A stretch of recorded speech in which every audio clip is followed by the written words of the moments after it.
So many years ago, I moved to Pomeroy, Ohio on a whim. You know, I had been there in my younger years, in my teenage years, and I'd seen some other bands that I liked there. And I moved there to go and meet those guys and kind of hang out with them. And I ended up living with some of those guys, Dustin Nash and Brad Jones. And when I was doing that, this kid came over who was a little brother to Dustin. And one day, Jake came over too, man, and Jake brought a banjo, and it was the first time I met him. And I started singing songs, he started playing too, and we went back and forth, and it was a beautiful thing. It was really special. Well, so you bring up Dustin's little brother, okay? So I'd also brought over some other musical equipment of mine, okay?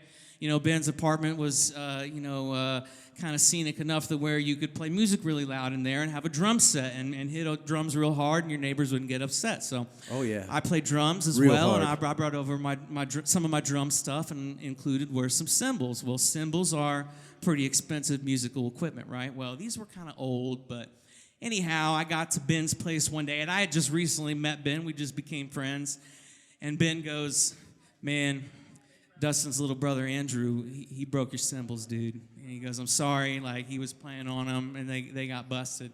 Those and kids. I was like, you know what, man, it's not that big a deal. They were kind of old, but you know what? This kid needs to learn a lesson, so I'm going to really give it to him. I'm going to chew this kid out. I'm going to give this, you know.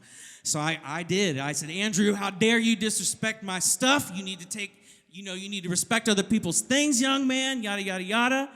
And I let him have. I did. I felt bad for the kid, but he deserved it. Well, the thing is we hung out for the rest of the evening and played music, and then later on in the evening, Ben goes, "Hey, man, I just wanted to let you know, I didn't really know you very well, but I just wanted to tell you, I actually was the one that broke your cymbals." It was me, man. I broke your cymbals.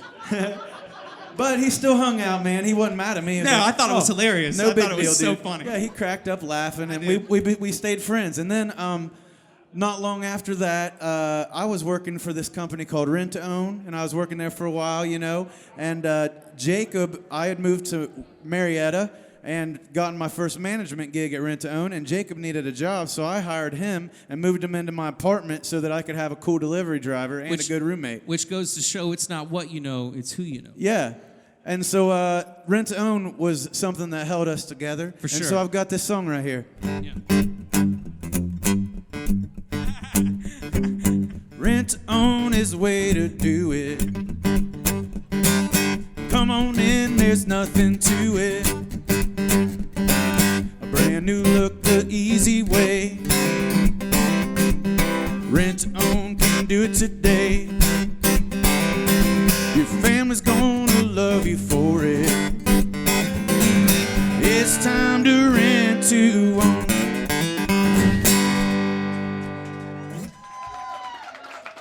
Ben Davis Jr., ladies and gentlemen. Now back to your sponsored entertainment. I